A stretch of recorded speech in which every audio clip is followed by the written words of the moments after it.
Mom was far more encouraging of my independence than she was of my femininity. For example, she looked over the fact that I only wanted to wear dresses that twirled, and instead challenged me to see if I could dress myself in less time than she could dress Jono. I was such a sucker.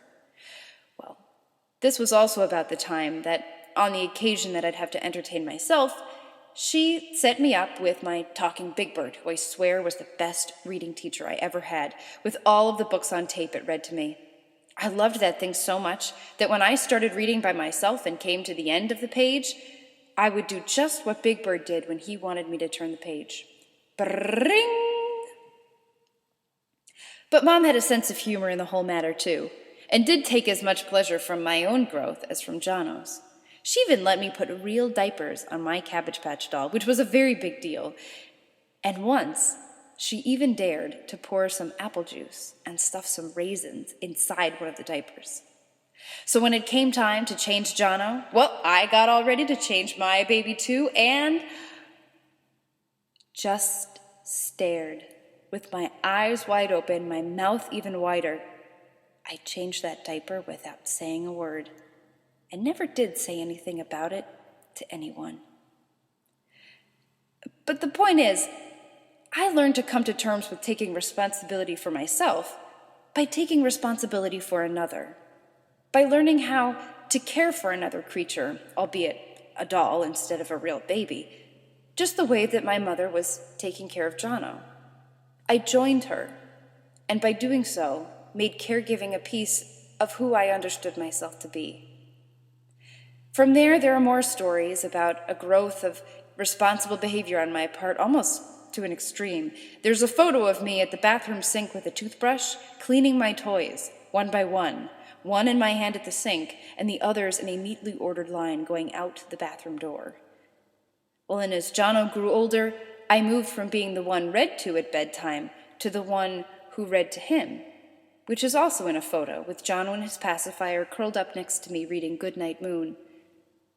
Finally, I grew out of my girly girl stage of baby dolls and purses, but something of it remained as I grew older, and found myself every once in a while coming across my own baby blanket, holding it in my arms, just so that I could once again remember what it was like to care for another.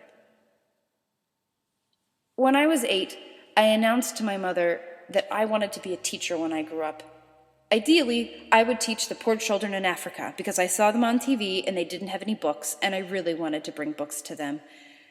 I wanted to take care of them, and that was how I wanted to do it. She responded, "Avery, no matter what profession you choose, you will always be a teacher. There are so many ways to be a teacher." Those words followed me through to the end of my teacher education, and have continued to help me make sense of what work in education I feel called to do. But more than anything, they remind me that my desire to become a teacher came from a desire to care for others. And that desire, in turn, came from a desire to prove who I was and was going to be. Just as there are many ways to be a teacher, there are so many ways to care for other people. So here I am now, a teacher. I'm not teaching poor children in Africa, but I am working with children who are about the age I was when Jono was born. Will they learn kindness in my school? How will they learn to care for one another? I don't know. After all the academic disputes over nature versus nurture, it's become clear that children develop in the intricate and delicate interactions between the two. Every child will learn differently.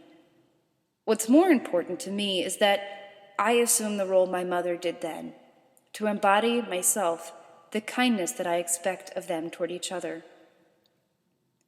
Gandhi once said, "Be the change you want to see in the world."